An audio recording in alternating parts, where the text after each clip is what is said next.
go live on that. We'll switch over.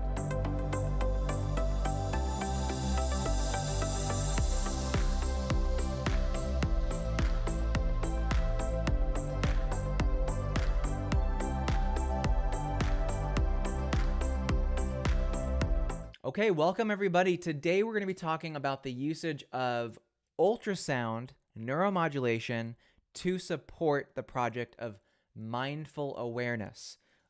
Vagus nerve stimulation may be one of the best, absolute best ways to further and deepen your own meditation practice. So we're going to be talking about that and how we've sort of packaged up a ultrasound device with a meditation program to achieve what I believe is the world's first and one of the most powerhouse programs for facilitating your journey up the consciousness hierarcy. So that's what we're going to talk about today.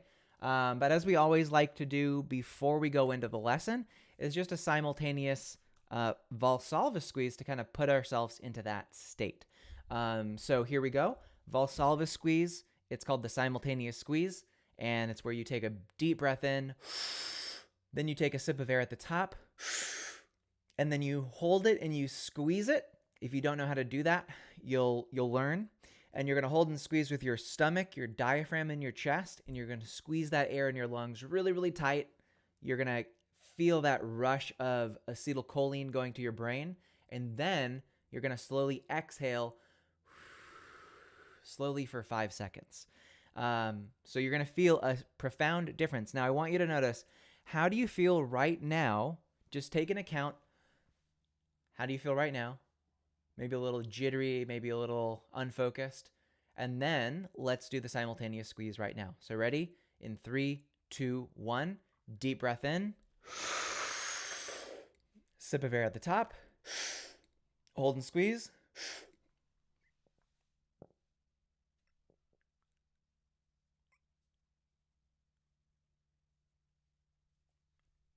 And slowly exhale.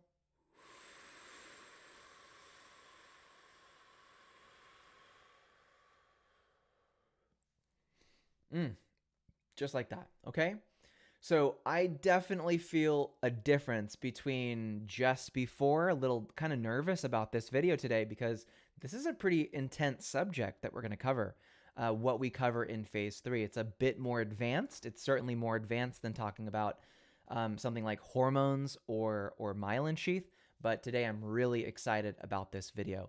So let's crack into it. How about that?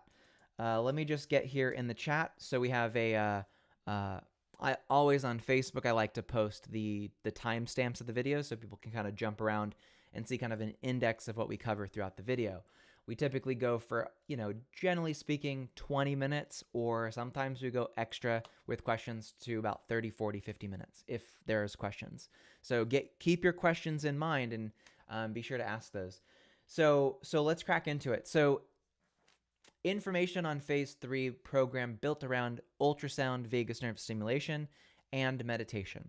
So in recent years, the field of neuroscience has made significant advancements in the field of stimulating the brain and stimulating neurons in lots of different ways, right? Sometimes they use magnetics, sometimes they use light, sometimes they use electricity, and oftentimes what we're seeing is one of the most promising areas of neuromodulation is the usage of ultrasound to stimulate and elicit neural fluctuations in targeted areas, which is really cool.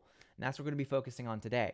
So one exciting application that has emerged is the combination of ultrasound stimulation applied to the neuro clusters that make up your vagus nerve in particular. So, hey Lori, hey Shar, good to see you. So by targeting the vagus nerve, particularly the auricular branch, which sits right here in your ear, right here, this is where the auricular branch of your vagus nerve is. This is my left side, and this is my right side. So the auricular branch of your vagus nerve is on left side and right side. Your vagus nerve goes down the left side of your neck and the right side. I get a lot of questions about that. They're like, but doesn't the vagus nerve only run down your left side?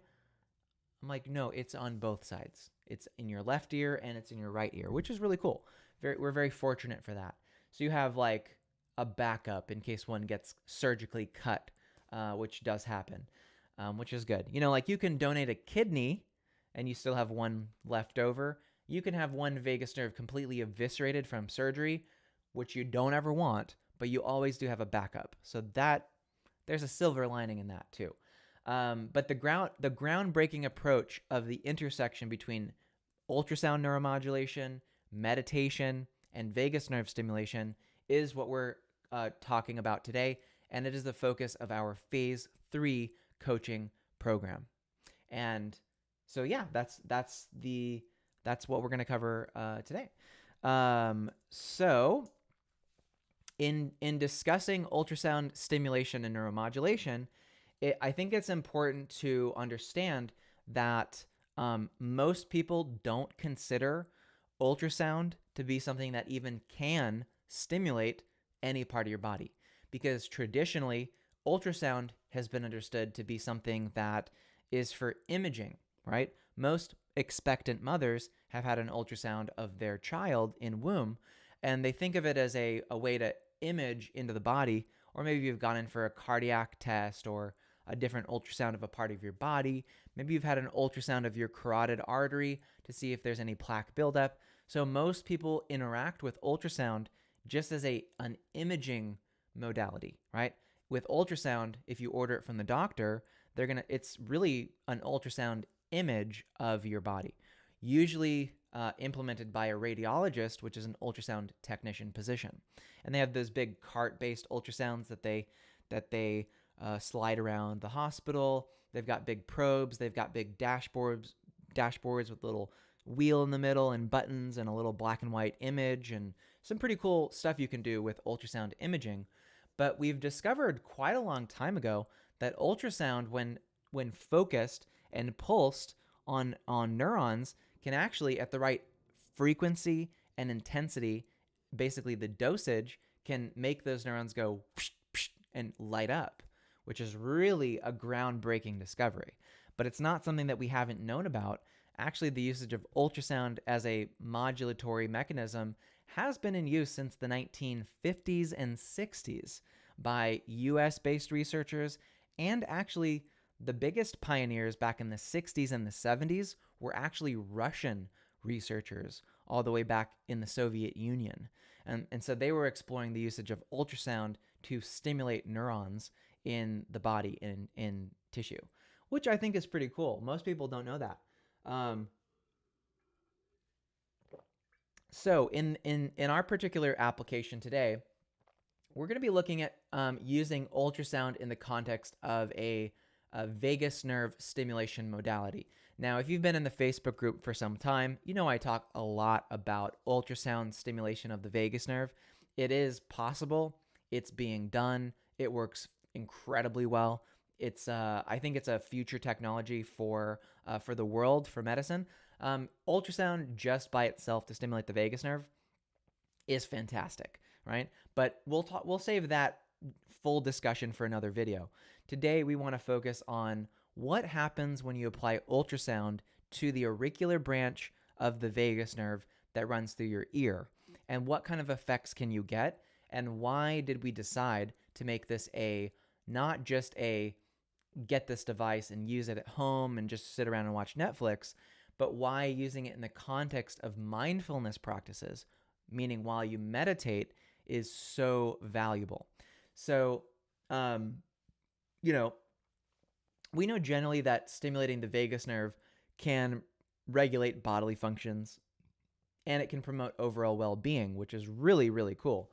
So it can do a lot of good stuff.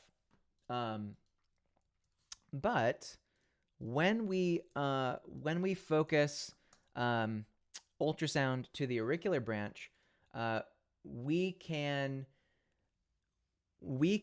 create an accessible point of or a target for neuromodulation that is unique and more unique than any other part of the body.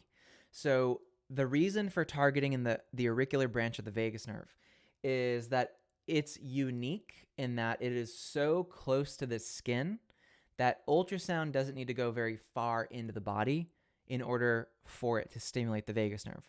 Whereas in the neck or in the abdominal cavity, I mean, oftentimes in the neck or the ribs, you're having to focus ultrasound through a lot of other tissue, usually skin, fat, fascia, muscle, other nerves, blood vessels, lymphatic channels. So anything below the neck, you're having to kind of navigate the ultrasound through a lot of non-target pieces of biological tissue, either soft or hard, or even the lungs can act as an impediment to ultrasound because ultrasound doesn't travel through air at all. Once an ultrasound wave hits a pocket of air, like in your stomach or in your lungs, the ultrasound bounces right off. It can't continue through. So when we think about the ear, there's no such barrier to stimulation of this one branch of the vagus nerve. And another reason why the ear is such a fascinating target is because the branches of the vagus nerve in the ear are strictly considered to be afferent nerves, which means that they only send signals into the brain. They don't send anything down into the body. So you can really piece out some of the effects of vagus nerve stimulation in the auricular branch to seeing the effects through the lens of this is stimulating your brain stem in a way.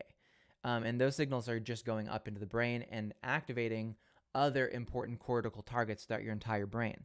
So this is really a very fascinating opportunity. And then another little bonus for those who are more adept at ultrasound. One other really cool advantage of stimulating in the ear is that you get to play around with much higher frequencies of ultrasound that you don't typically get to explore even when you're going through the skull or other parts of the body, because there's a frequency to ultrasound. Typically, most ultrasounds operate between 1 megahertz up to 4, maybe 5 megahertz. But the higher the frequency, the less the ultrasound is able to penetrate into deeper tissues of the body. So, for example, you can get something called a fetal Doppler ultrasound, and you can purchase these through your doctor if you're pregnant. A fetal Doppler is a small battery-powered ultrasound that simply emits a sonar wave like a boop, and then it bounces back off of something in the body, a target in the body. And these devices are used to measure the heartbeat of an unborn child in the womb. So you can place it on, if you've got a big round belly, you can place this little ultrasound Doppler right on your stomach, and it's got a little speaker in it, and you can hear the beating of the heart of the baby rather than the heart of the mother. So that's what a fetal Doppler device is. Now, generally speaking, there are two types of fetal Dopplers that are popularly sold today. There's a 1 megahertz Doppler and a 3 megahertz Doppler. So a 3 megahertz Doppler is a higher frequency of ultrasound, but it doesn't, I hope I don't get canceled for pointing this out, but the reason that there's a 3 megahertz ultrasound Doppler for measuring the heart rate of a baby and a 1 megahertz Doppler for measuring the heart rate of a baby is that some pregnant people tend to have a little bit more visceral body fat around their abdomen. And this can oftentimes be maybe 4 inches thick or more. And a 3 megahertz ultrasound can't even penetrate through that first layer of fat to then even be able to get into the womb and then bounce back out of those extra 4 inches of fat. Because you have to think about it. If you're sending an ultrasound wave through 4 inches of fat into the womb, that it has to take the exact reverse pathway out. So it's not really just 4 inches in, it's all total about double that. So it's about 8 inches of tissue that needs to be penetrated. So you lose at a higher frequency, you get what's called attenuation, and you lose ultrasound intensity, and you just literally cannot hear the Doppler sound through that much fat. So they had to go back to using a 1 megahertz ultrasound, which is a lot slower wave, which is it's not able to, it's not as accurate. 3 megahertz is more accurate. 1 megahertz is less accurate in terms of listening, in terms of a Doppler, but it can penetrate easily, much easier through those 4 inches of visceral abdominal fat and come back so you can get the sound, right? So these are some bonus things for ultrasound people. Now, when you're thinking about stimulating through the ear, think about it. There's almost never any buildup of fat in this part of the ear. So you can go to 3 megahertz easily on this part of the ear. And oftentimes with the vagus nerve and with neurons in general, if you get to explore 4 megahertz or 5.56 megahertz, like really unique little frequencies in the range of ultrasound, like people use Tibetan singing bowls often, and they choose them for their harmonic frequency, like a low Tibetan bowl or like a high Tibetan bowl. And they choose these based on the frequencies because they sound good to them. Your neurons act the same way. Now, a Tibetan singing bowl, they typically aren't produced at just 100 hertz or 500 hertz. They're typically at like 432 hertz or 186 hertz. And it's those interesting frequencies that sound better.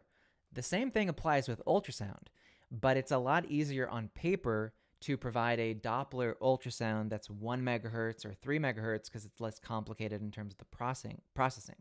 So, but with the vagus nerve in the ear, when you're selecting these frequencies, you can go up as high as 8.5 hertz or megahertz, or 12.3 megahertz, or even 13 or 16 megahertz. And that gives you the opportunity to do some really remarkable things with the vagus nerve through the ear. So in terms of answering the question, why ultrasound on the ear? Because you can do so many cool things with stimulating the vagus nerve with ultrasound. So anyway, that's certainly a little bit more of an advanced kind of thing to talk about here, but generally I think it could be helpful as maybe a bit of a bonus for people who are interested in that. So anyway, let's talk a little bit about the intersection of ultrasound, vagus nerve stimulation, and meditation. So why do vagus nerve stimulation with ultrasound, and why have people meditate at the same time? Well, for many years, myself and my colleagues have recognized that when you apply ultrasound to the body, when you do ultrasound stimulation of the body, and guys, if you don't know this, you can stimulate the vagus nerve, you can stimulate the brain with ultrasound, and you can sit there and you can meditate at the same time. And I swear to God, the effect is really incredible when you do the combination, right? Maybe many of you have meditated yourself. You're like, oh, I meditate all the time. But you probably haven't combined meditation and ultrasound, right? I was sharing this story a bit earlier today with a young woman who's considering joining our phase 1 program. And she asked a little like, how did you get into this? Like, what was your experience? Like, why ultrasound in the vagus nerve? And I told her that I was a longtime Wim Hof practitioner. So Wim Hof breathing is a lot of breathing, a lot of like Valsalva squeezing. It's pretty an intense practice. And I had been doing that for years with great success. It felt really good. It was a good practice. And so I knew all things that were possible with Wim Hof. And I thought I had reached like pinnacle high level practitioner with Wim Hof. But my friend invented a special piece of equipment that straps to your chest that measures your heart rate variability. It's called the Leaf, L-I-E-F. You can purchase them online now, but I was an early supporter, early investor in the company, so I got one of the first ones. So here I am in 2017 on San Juan Island, at home, kind of messing around with this new toy of mine and going, so HRV, what does that measure? Okay, that measures your vagus nerve and your sympathetic balance.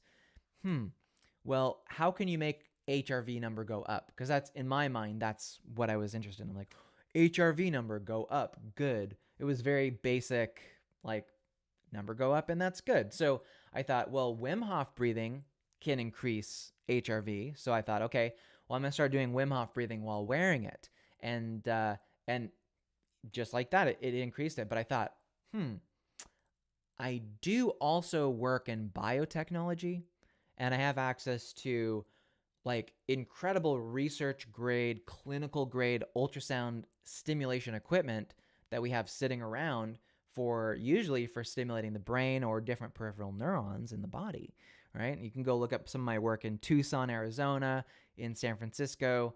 My company is called Berkeley Ultrasound. You can see me talk. It's next to Stanford.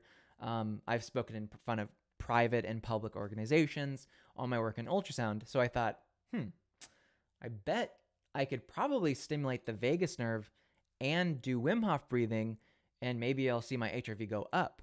But what I experienced was nothing like I expected. So there I was, laying down, wearing my HRV patch, putting ultrasound on my neck, and doing Wim Hof breathing. I was going, and then I did the Valsalva squeeze, like this, and I did my third round, and I felt like my entire consciousness lifted out of my body. I had this profound experience. It literally felt like my body, my mind, my consciousness was exiting my own brain, and I was astrally projecting into I was looking out of my eyes. The crazy thing, my eyes were wide open, but I could see pure white. I saw grid lines all through here. And then I was instantly transported again into what looked like Central Park in New York City, like a fully vivid picture, like I was standing in Central Park in New York City in the summertime.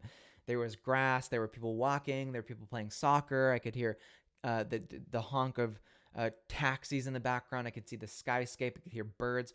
It was like this incredibly lucid experience of Central Park. And this went on for what seemed like 5 minutes. Like I was just sitting there, like in picture perfect. And I wasn't even thinking. I was just there purely experiencing it, not even having the thought of, wow, this is interesting, but just being purely there. I didn't even have the ability to subjectively judge what I was experiencing. I was just there, which is funny. 30 seconds ago, I was laying down in my office on San Juan Island, and then within 60 seconds, I was fully present in Central Park in New York City, and no part of my brain or my ego was like, this doesn't seem right. No, it was like perfect. I was like, yeah, this is completely natural. Like there was no judgment of it at all, which is the experience of non-symbolic consciousness. So a lot of people will talk to you about like enlightenment or awakening. This is like the pure experience of that in real, like pretty much instantaneously. And this tended to go on for what seemed like 5 minutes. And then I felt my consciousness going back into my body. And then I was opened my eyes and went, where am I? Whoa. Like I was just brought back into normal waking consciousness, which is fucking wild. I can assure you of that. And I had no idea what just happened.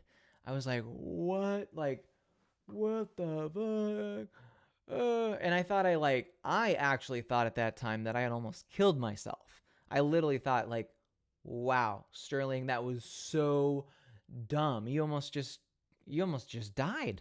I thought I was going to have like a heart attack or something like that. I didn't know what the hell was going on. But as soon as I came back, I felt completely normal, just very confused.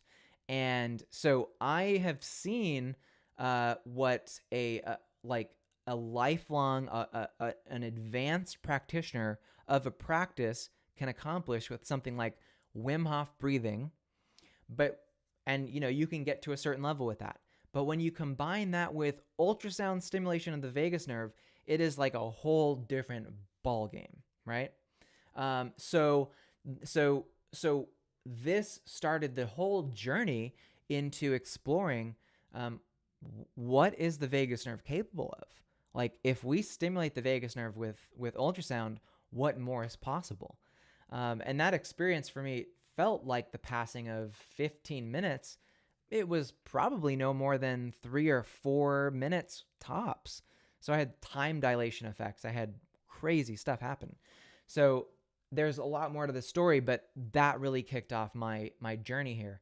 And so we've known for a long time just how powerful ultrasound is at enhancing, like severely, I hate to use that word, but severely enhancing the effects of an existing practice.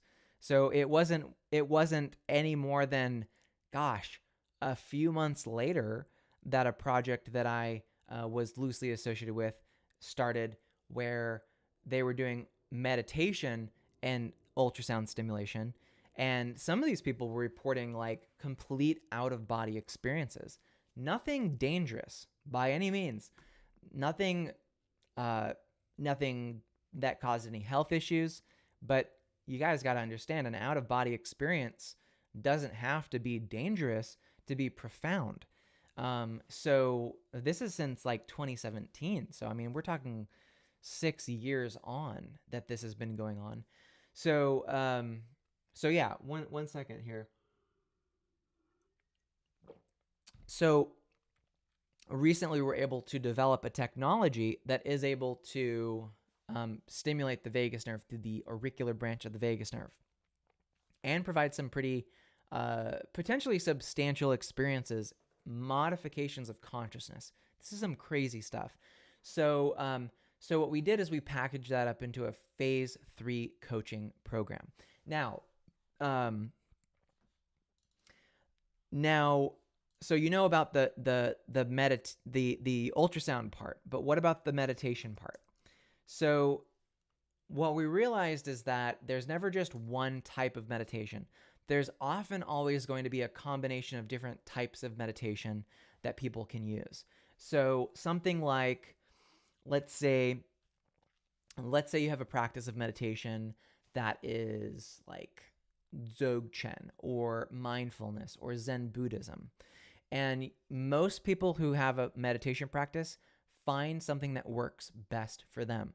But every type of meditation experience has a specific starting point, a peak, and a trough. And you can be at the maxima of a meditation practice, and you might not realize it, but just one step or one meditation practice over, if you go down into the trough and you go back up, you could hit a substantial peak. So oftentimes it's really good to not believe that your full assumption on meditation is correct, that you do want to switch meditations around, learning different domains of meditation. So oftentimes, what we found especially in research, and this is stuff that's published by Harvard University. So this is not just a futile exercise in what is that? Anyway, not just a futile exercise for fun.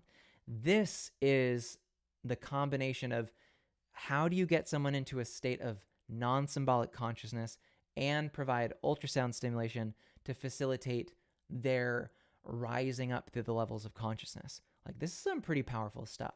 So what we do in the phase 3 program, while you're wearing the vagus nerve stimulator on your ear, is we incorporate the most effective forms of meditation.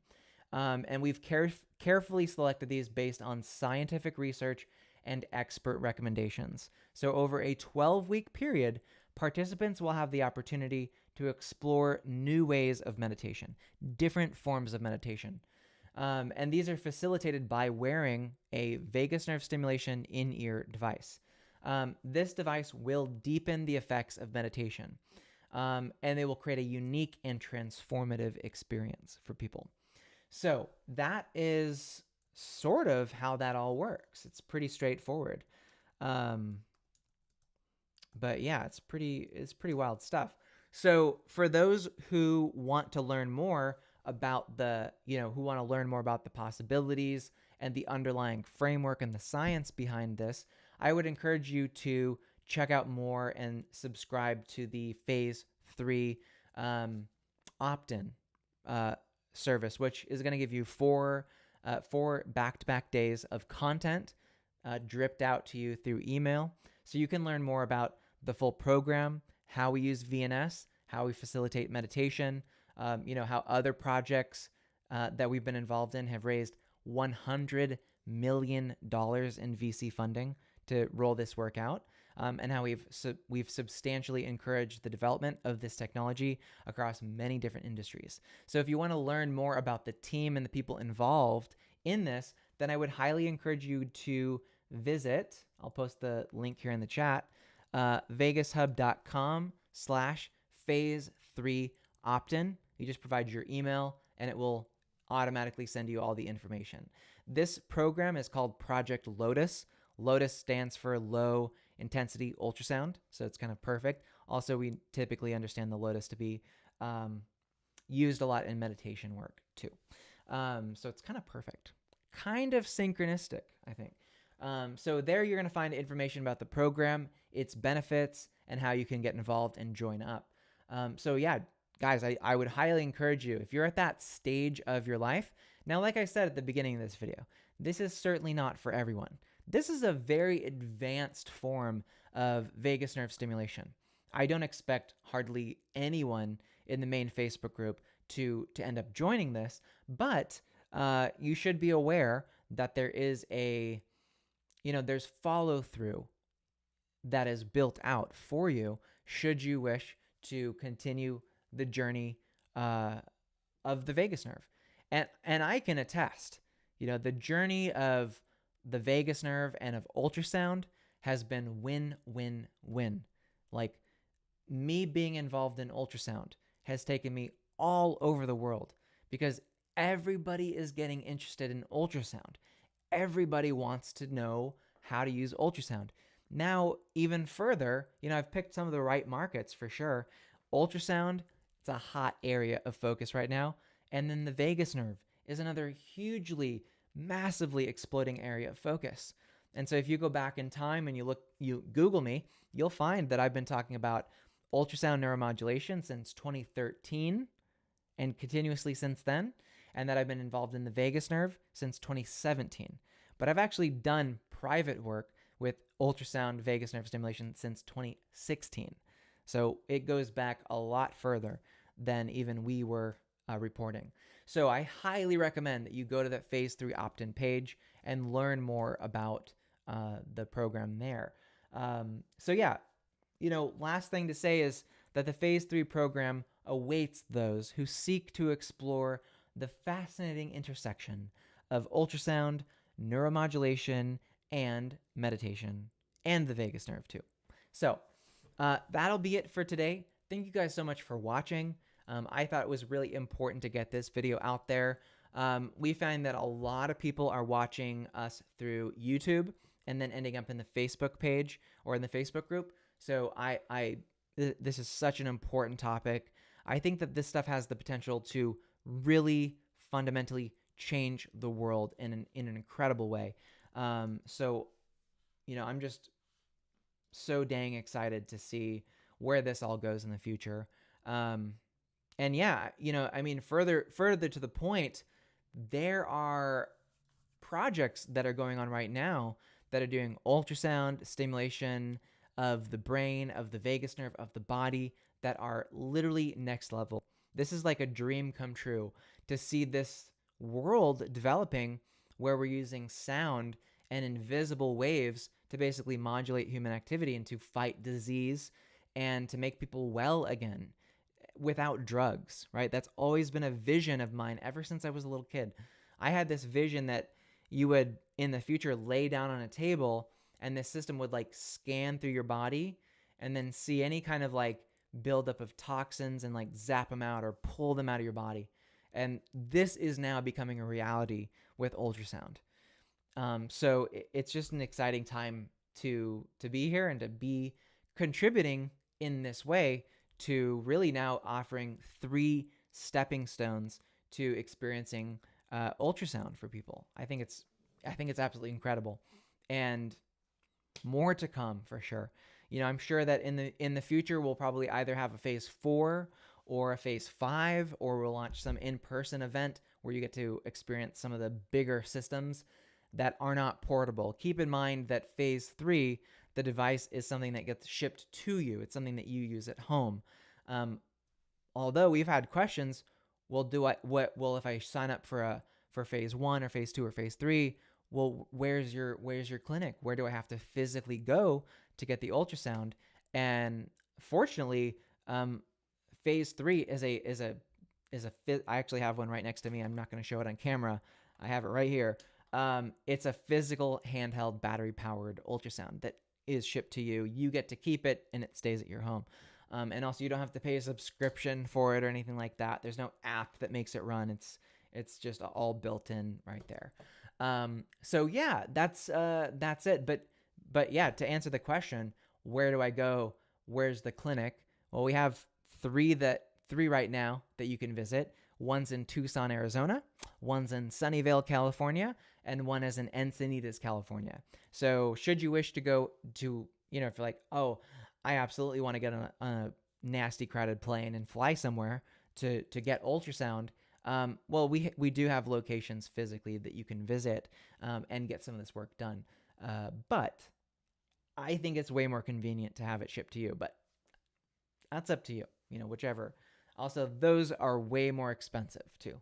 I'll just tell you, lab time is not cheap because oftentimes you're having to take an MRI scan of your brain and your neck to know where the vagus nerve is, know where the regions are. So you have to do an expensive MRI scan of your whole body to be able to put you into some of these machines cost $1 million. So that's what some of the clinics do provide. But yeah. So anyway, but yeah, that's it. That wraps it up. This is what I wanted to share.